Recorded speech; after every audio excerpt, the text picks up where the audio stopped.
Hello, everybody. Welcome to episode 18 of Mondayish. Our little podcast is old enough to drink. I don't think 18 weeks is old enough to drink, Jim. I'm a little concerned here. That's in podcast years. This is a month is a year in podcast terms. But that still only makes us like 4. I had something there. Like I did have, we've done 18 episodes. You do measure it by episodes, something like that. Anyway, all right, that's what we're going with. Yeah, hello, everyone. So good to see you. How are you doing, Jim? I am doing well. A bit tired at the moment. I've got a bit going on, like Pixel Expo stuff is kicking off because it's now less than 2 months until Pixel Expo. So those of you that are in Perth, you should definitely get some tickets for that. 15th and 16th of October. August. On my brain is that fried. 15th and 16th of August. Good start. Really good start. And Supernova is in Perth this weekend, and Pixel Expo has a stand there where they're putting on some old video game stuff.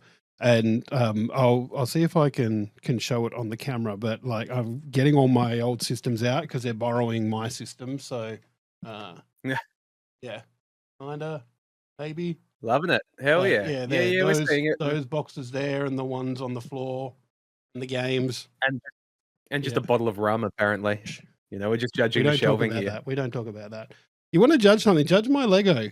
Look at that Lego. I got the Deku set all put together up the back now. Oh, yeah. Cool. Yeah.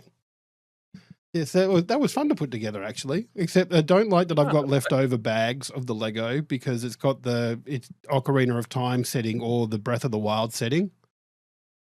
Yeah, okay. Oh, interesting. Yeah.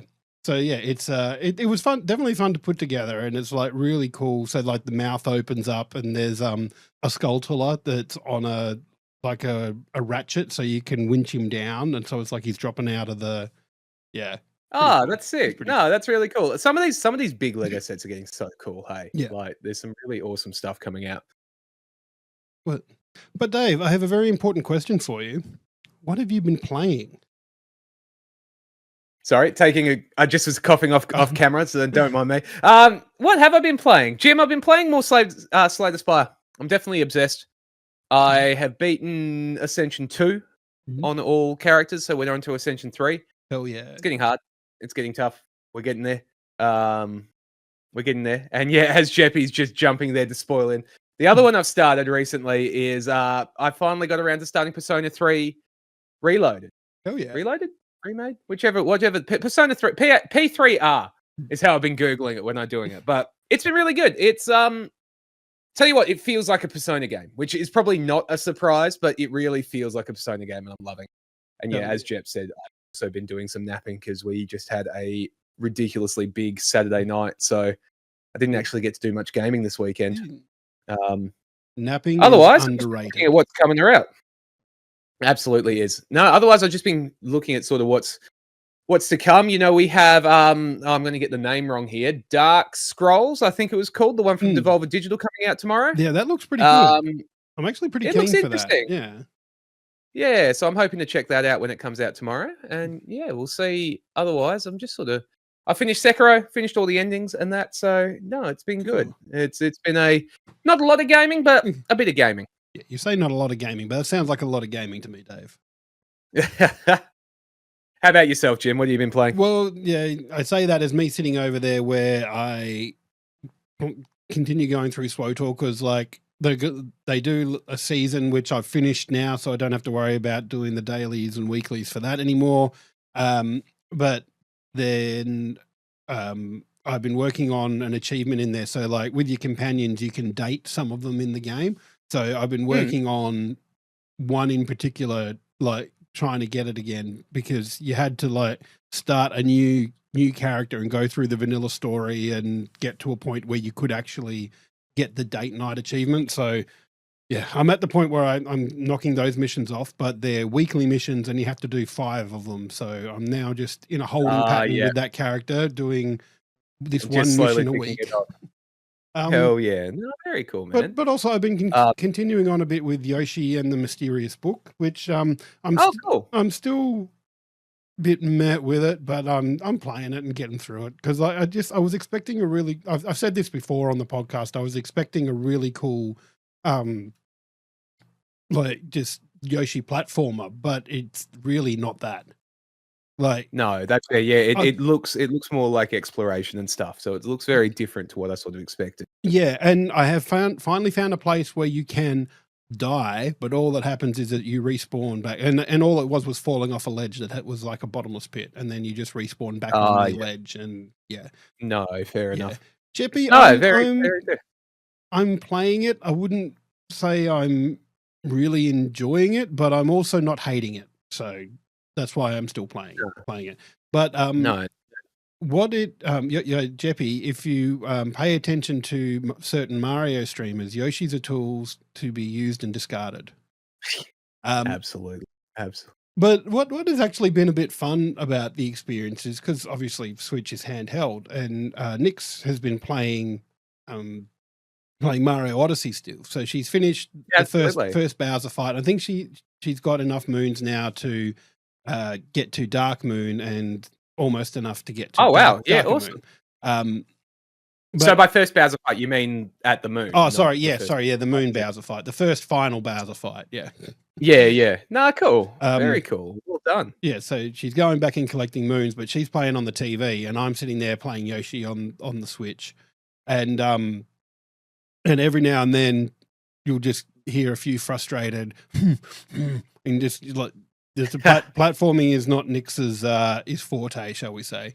And eventually I just get a controller waved in front of my face and go, can you help me with this? So yeah, playing a little bit of Mario Odyssey as well. Yeah. Sarara says they're playing 1,000-Year Door up to the 3rd star and up to the fighting tournament. The fighting tournament is that's an interesting one, like coming out of nowhere in that game, really. Yeah, no, absolutely. It just really changes the vibe. But that's what I really like about those ones where it's like, it really does change sort of. Yeah. Takes a left turn at Albuquerque. Genre almost a couple of times. Yeah, exactly. It's just like a few times you get something just very different. Yeah. I remember my first playthrough on it was on the GameCube, but it was only a few years ago. And I can't remember why I did it. I think something must have happened to the save file. It got corrupted or something towards the end. And I really can't be bothered playing through this whole game again. So like I've got an action replay for the GameCube. So I booted that up and just used the hex codes to jump to it. Yeah, to jump to it. But the thing was, it got to a certain point, like I'm in the last fight and there's a kind of a mid-fight cutscene that happens and it just kept looping. It wouldn't go, get past that. So in the end, I had to play it all from scratch again anyway.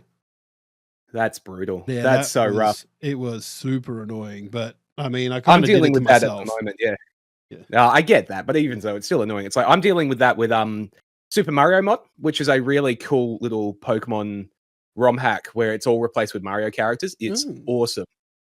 We had a stream where we got about 4 hours into stream and the game crashed. Oh. And there's no autosave. So I lost 4 hours of progress on that game. I just have not got around to going back to get it. So it's one of those. No. It's just like, so yeah, unfortunately, chat's like, oh, you should go back to those. Like, yeah, but it's like at least 2 hours off stream having to just run back through stuff we've done, unfortunately. So it's one that I will get there, but yeah, it's a bit frustrating. Yeah. That reminds me, there was a game I was reviewing. I'm not going to name it because for its faults, nobody sets out to make a bad game, but this game, it seemed up my alley. It seemed very kind of adventure-y, hack and slashy type game, but I would get 2 hours into it and there was a boss fight that would trigger and I would spawn after the cutscene outside of the boss arena. And I replayed this section 4 or 5 times to try and get to this boss fight. And I couldn't. Like, I got really good at speed running that first part of the game, but it was just, it was super annoying. Absolutely. And you hate to see it happen. Like that can just ruin your time. Yeah, and you hate to see it happen. Like, it's not like I say, nobody sets out to make a bad game, but sometimes you just got to release the game to make money. Yeah, well, that's it. We've talked before about a game being done when it's done kind of thing. Mm. But But no, it's an interesting one. But yeah, I have definitely got used to having autosave. So it's yeah. one when it's not a default, it definitely comes back to bite me at Mm. times, which I'm pretty sure Persona 3 Reload doesn't have it. So I'm being very careful about that. I remember like my first experience with memory cards because I got a PlayStation when I was younger, and the first game I got with it, Final Fantasy VII. So not not a game that you can really play in one sitting, really. Not with And that attitude. no, that's it. Not. I just need some Red Bull, and we'll be good to go. But Yeah, power through. but I get to the first save point and I can't save the game, and I'm going, because up until that point, I'd been a Nintendo gamer, so like I played Yeah, Super so it'd been Nintendo and Nintendo 64. All those carts had batteries on them to save the game. Absolutely. Yeah. And getting to the point where I go, oh, I need a memory card. What the hell's a memory card? No, it's definitely I remember wanting to play Donkey Kong 64 as a kid, and that was one where you had to get the little expansion pack for your Yes. 64 to be even able to play it. So, or really showing our age, things like rumble packs where you had to put a whole new thing onto your controller to have a rumble on it, or things like that. Or the because the Nintendo 64 had a few of them. Like they had there was one for Pokemon Stadium, I think, had some weird contraption you shoved into the bottom of the controller. Yeah, so you could send Pokemon to your Pokemon Game Boy games and like bring things out of it as well. It was great. We had that, so we used to upload all of our like level 100 Blastoise or something to help me through the stadium. Yeah. It's fun, like, because Nintendo's always been kind of, they want to integrate their systems. Like, as I was going through, the GameCube's one of the systems I'm getting ready for Pixel Expo stand on the weekend. And as I'm going through the box, I've got a Game Boy Advance and a link cable as well. And I don't know. Oh my god, the old link cable. Yeah. I don't know how much, because there's only one game I can think of now that actually used that, and that was Four Swords Adventure. The first Four Swords Adventure was on the game. Actually, no, sorry, the second. Oh yeah, because they had that kind of Game Boy add-on. Advance, right? Yeah, they had the add-on to A Link to the Past.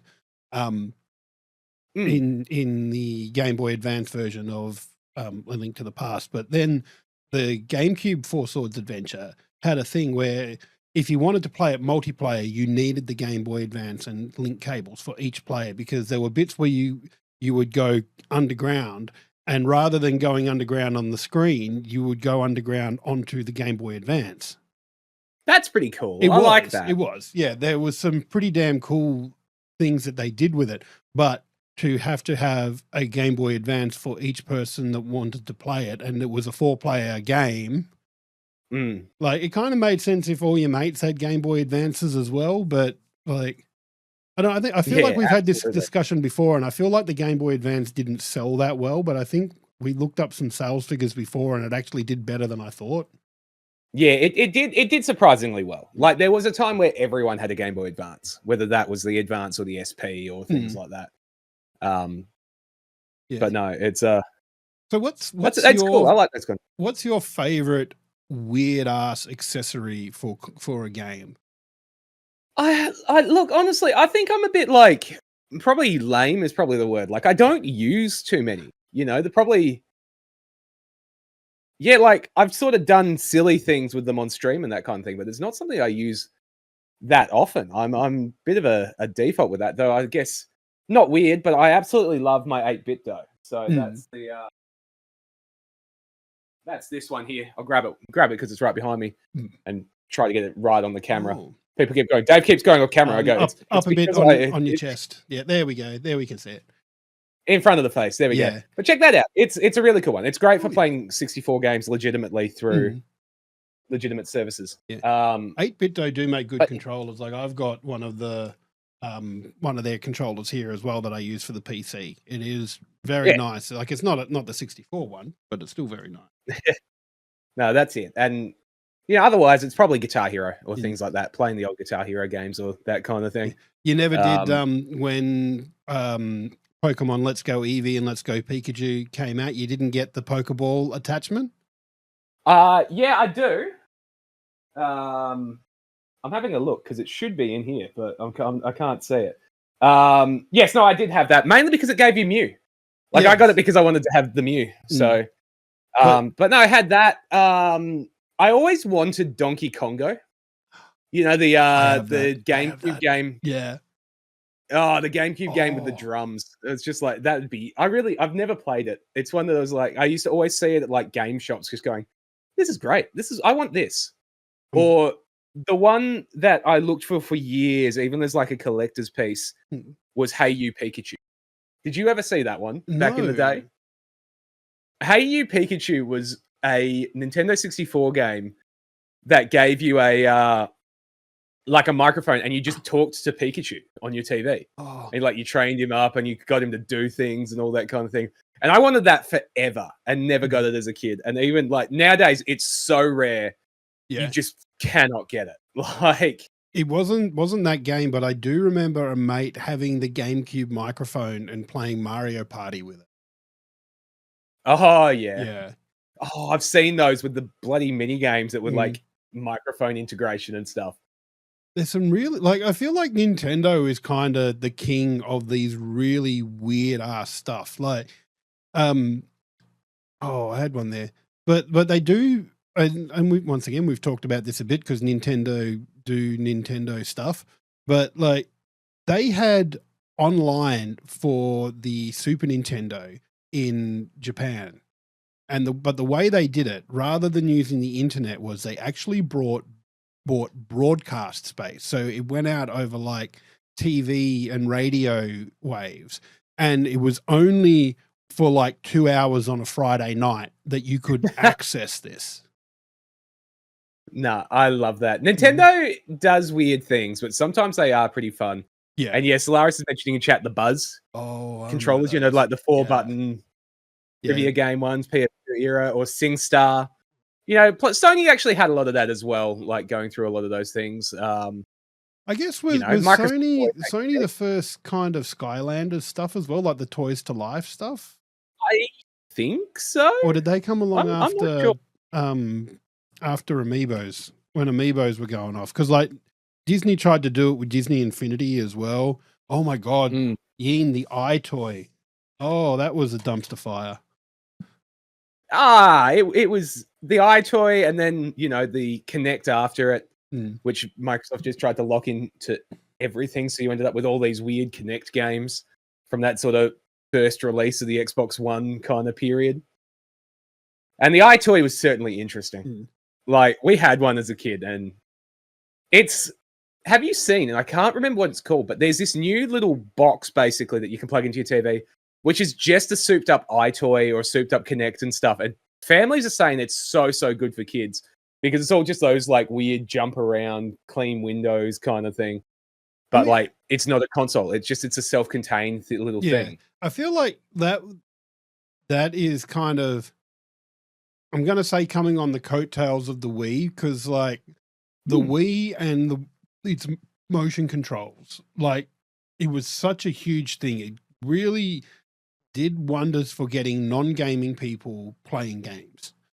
Absolutely. It had its issues, like waggle controls in Skyward Sword and other games like that were just a pain in the ass, but it did so much. Like Wii Sports, man. Like I remember 100%. I made up in Carnarvon. I took my Wii up there. We must have been a whole day playing just tennis. Absolutely. No, it was so cool back when it came out. Like, and yeah, I've just linked in the chat for those looking at it. The Next Playground, which is this new one, which is like basically a iToy or a Kinect, but like that's it. It does it all itself, so you don't have to deal with any consoles or anything. It's like, so they're still out there. We just don't buy them anymore. Yeah. They're like those middle of the shopping center things that sell the not Nintendos and with the old style like original Nintendo controller that's got 4 buttons instead of just the 2. That I still don't know how they get away with making those, but Yeah. I think it's more one of those, just there's so many of them around that trying to stomp them out is a nightmare. Yeah. It's the same as bloody Power World, where they just keep releasing Pokemon. Like, I'm not even going to say Pokemon that look like Pokemon. It's just Pokemon. Like, their new one is Meowscarada. No, I once you can tell we're really prepared today. We did a lot of research for this, but I don't know if you saw the other day, Dave, or might have been last week. Power World won their lawsuit against Nintendo. Did they win? The only one I had seen was that people didn't think they were going to lose. So that's interesting. I hadn't seen that. I thought I'd seen something that said that they won. Hang on, quickly Googling. Oh no, I think you're right. So they may not get as much as they thought they were going to get. It's looking, like analysts are saying they don't have a chance, which is like, yeah. Which it is interesting, like the trademark date, because what they would end up going after Power World on was, it wasn't the Pokemon likeness, which they definitely look like Pokemon. Like, there is no disputing that that's what they look like. But the thing that they did was they trademarked the capturing mechanic. So throwing a ball at a creature to capture it. They trademarked that. And that's what they were suing Power World on, which is a very generous thing to say. And I never really thought that had a whole lot of hope. But it's just, when you look at Power World, the number of things that you just go and go, that's Meowscarada, that's Shinx, that's, Breloom and things like that. It's just like, come on, guys. Yeah. So it is an interesting one if they get away with it all. It's a bit just like, oh, really? Yeah. I do, like I said, I do wonder, out of all the things to sue Power World over, like that mechanic and not how the things look, like it's very much legally distinct Pikachu, it's ridiculous how close they are. But because Nintendo's history, if they could sue, they would have sued for that by now. Oh yeah, 100%. And that's it. That's why it's sort of like, we'll see what happens. It's an interesting one though, if Power World gets away with it, because like some of the argument from that article you were talking about was talking about how it's like, oh, well, they've already removed the things that were in that patent. It's like, how does that make it okay? If you get caught, you can back it out and then. But the thing at the time was, Nintendo's patent hadn't been fully processed yet. So they'd put it in the game, but it wasn't a patent for Nintendo yet. It was still in the application process. So if they've removed it now, they can kind of claim, oh, we didn't know the application was there, so now we're removing it. So, like, it's a fine line, but I reckon that's how they would have gotten away with it. I'll trust you on that one, I think, because I am not a lawyer. But it's an interesting space with the 1.0 coming out. Yeah. For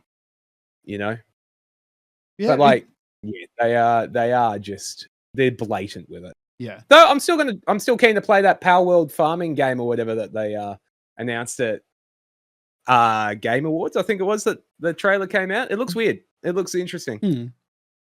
It is, like, you do like something that's different, because there's so many things out there that are like, they're just the same. Like, I haven't done reviews for a year or year and a half, maybe 2 years now, but I still get the emails from the various outlets. So many say in their description, we're a roguelike deck builder. And those are two things that immediately go to me, I'm not interested in your game anymore. And like, because that's my personal taste, but it's still there. That's it. It's almost like every second press email that comes out about it says roguelike deck builder. And I'm just like, cool, I guess you go do you, but I'm not interested in that. The tricky thing is, there are definitely leaders in those spaces. You know what I mean? Like Slay the Spire. Yeah. Monster Train, things like that. Like, they are really the big dogs. So you do sort of go and you go, what's unique? And I think that's definitely an issue we sometimes have, is that like some indie developers haven't really thought about what actually makes their game unique, or what's that. You look at the Passion Project, there's passions there, but like, there's got to be something to offer. Like, yeah, 100%. Like, every game needs to have its unique selling point. And like looking at the games that have caught my eye over the last little bit, Mouse PI for Hire is one, and that's the old timey cartoon look of it. Like the game kind of like I'm not sure, I haven't played it, so I can't comment on this too much. But having watched a few people play it, like it's a boomer shooter. It looks fun. There's arenas in there, but it doesn't. To me, it doesn't look like it does as much to distinguish itself from other boomer shooters. But No, like it's the art style and the noir story kind of thing that's going on in it. That to me, that's what makes that game stand out, and that's what makes it attractive to me to want to play. 100%. I get that. I mean, things that have been jumping out to me at the moment, you know, if we talk back the last couple of months, we had things like Racoin, we had Scritchy Scratchy, and a few games that are very much like how do we take a roguelike or an incremental game and just put it into something that it's not in there before. And, you know, so many of these are stemming from Balatro. Like Balatro comes out, it's massive, so suddenly you have roguelike blackjack, you have roguelike poker, you have like more roguelike poker, you have roguelike slot machine and things like that, which again, Clover Pit, awesome. Yeah. Absolutely love Clover Pit. But you can almost watch an industry go along these. So it's the same as how so many indies are now Souls-likes. It's like Souls-likes are not easy to make. You know, we know I'm in my hard game era and things like that. A badly made Souls-like is not fun because it doesn't feel fair. No, you know, like if it's lazy or not well made, it's not going to be fun. Yeah, and whereas I'm very excited for this side scroller, like Dark Scrolls or whatever it's called. That looks sick. That looks really cool. It caught my attention, and this is probably publisher bias here, but because it's being published by Devolver Digital, and 100%. And I look at that and go, that like it looked cool, but like I said, it looks like a lot of other games out there. But the minute that I see that Devolver Digital tag, I'm sitting there going, okay, well, if they're interested in it, if they've put their time and money and effort into it, then that, like, they have that reputation of just finding really cool games and publishing them. That's it. And like more and more of those are how I'm finding places. It's like I've just realized I've missed one, but Big Mode, you know, the publishing company made by Video Game Donkey and his partner. They put out their first game. They put out was super unique, super interesting, awesome game. Animal Well. If you haven't played Animal Well, Metroidvania, awesome. Fully recommend it. But what that meant was, cool, these are the kind of games you're picking up. I'm going to check out your next ones. Yep. You know, like you say, Devolver has put out things like Downwell and things like that, which it is the most basic game, but it just had that level of polish that made it fun. Even like, I really love the Plucky Squire. I don't know. That's the one where awesome game. Yeah. I absolutely love that. The jumping out of the book mechanic. So you go from that 2D into the 3D room, and you can like turn the pages of the book and then jump back in and do, it just, the way they did that was just really cool. It reminded me a little bit of, there was a game called Bookwalker, I think it was, and it had this really cool kind of twist where you would hop into a book and you would go and like you were basically stealing something from this book and then getting out. And it only did it once in the game, where you went into the book and go, oh, I need this thing. And then you would go out into the real world and you would find that thing and take it into the book and use it where you needed to. But it only like did that once. And I'm sitting there going, that's the mechanic I want. Like, otherwise your game is just, you're in the book, you're in the real world where the story progresses there. Then you're back in the book doing something, and then you're in the real world where that story progresses again. And like, it just becomes a game of two halves rather than cohesively melding the two together like the Plucky Squire did. Yeah, no, that's it. And sort of feeds into a bit. Like, if you went into the Plucky Squire not knowing that's what's going to happen, it can open up some really cool moments. It's I'm going to spoil a relatively old game now that anyone who would be interested in it would probably have played it. But Five Nights at Freddy's. It's not The Secret of the Mimic. It's one before. It's one of the ones by Steelwool. You know, the VR games on the PlayStation and that kind of thing. what they do is they go through the whole story. You've been sort of going on, been training you up. Like, yes, it's a VR game, so you got your helmet on, all that kind of thing. You get to the last room. It goes, okay, take off your mask. You go, what do you mean? And you reach up in the game and take off your headset, and suddenly it just changes the whole world. And you've been playing through this whole thing. It's like those kind of things where, like, just it recontextualizes the game and everything you've done. Exactly, yeah. And you have similar ones in games like Cocoon.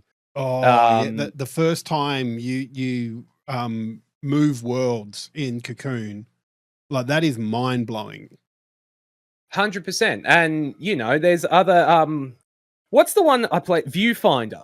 Yes. Viewfinder, which actually it showed the impact that a single bad clip of a game can make for a game's reputation. But that game was brilliant. I really enjoyed it. I knew nothing about it, and just the number of times that Jep was sort of sitting next to me and just heard me go, "That is really clever." Like, so super recommend it.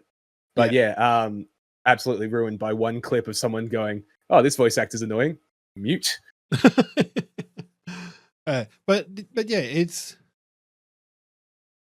if you can find that kind of the hook, and like, this isn't, we're not telling, if you're a game developer or want to be game developer, we're not telling you anything you haven't heard before, because every game needs a hook. Listen.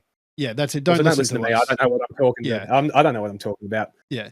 But it's nothing new. You need that hook to be able to get people in. You need that weird. And I think that's why, like, those different kind of plastic peripherals, like the Buzz stuff or SingStar or Guitar Hero guitars and Rock Band stuff, and Stage Hero, the new one. I don't know if you've seen that. But yeah, stuff like that. It just, it's a hook, and it makes things a bit different and a bit more fun. That's it. Nah, and games are fun. That's the takeaway. I think, if nothing else, that's the takeaway, as always, from this show, is that video games are fun. Yeah. You know what else is fun, Dave? If you can like follow us on YouTube and on Spotify and wherever you listen to good podcasts, because we're keen to get this out there now. And follow us. We definitely have a Blue Sky account, and I know I signed up for a heap of other accounts to kind of name sit, and I can't remember where, but I'm pretty sure it might be an Instagram, but definitely a Blue Sky. So go follow. Just too good. Yeah, that's it. Yeah. Go follow us on Blue Sky. Go favorite us on Spotify, even if you just let us play in the background while you do other things, and give us a few listens. Maybe even just give us a like on our YouTube videos. Get us out there. Help us out. Call to action. Short, effective. Says no, that's it, guys. No, look, we really do enjoy chatting with you all and having you guys in chat live. So if you are listening to us after the fact, come catch us live on Twitch sometime. We record multiple times a week. It really depends on when we're available. Catch us on YouTube, all that kind of thing. Like, comment, subscribe. Tell a friend. Tell someone that likes video games. Hey, come listen to these guys. I don't know what they're talking about, but or if you don't like us, send us to an enemy. We're not fussy. Yeah. Yeah, no, spot on. And yeah, don't forget, if you're on iHeartRadio, good on you. I'm never going to hear the end of that. I feel like I need to have a channel point redeemed for that at the moment. Not sure what, but I'll make it up. But Dave, thank you so much for coming along tonight. No, thank you, Jim. As always, it's just fun chatting. We'll definitely be a bit more organized next week, but I still think this was a good one. We got things to say and we have opinions. So exactly. You're welcome. Yep. Thank you, everybody, and we will see you next Monday-ish.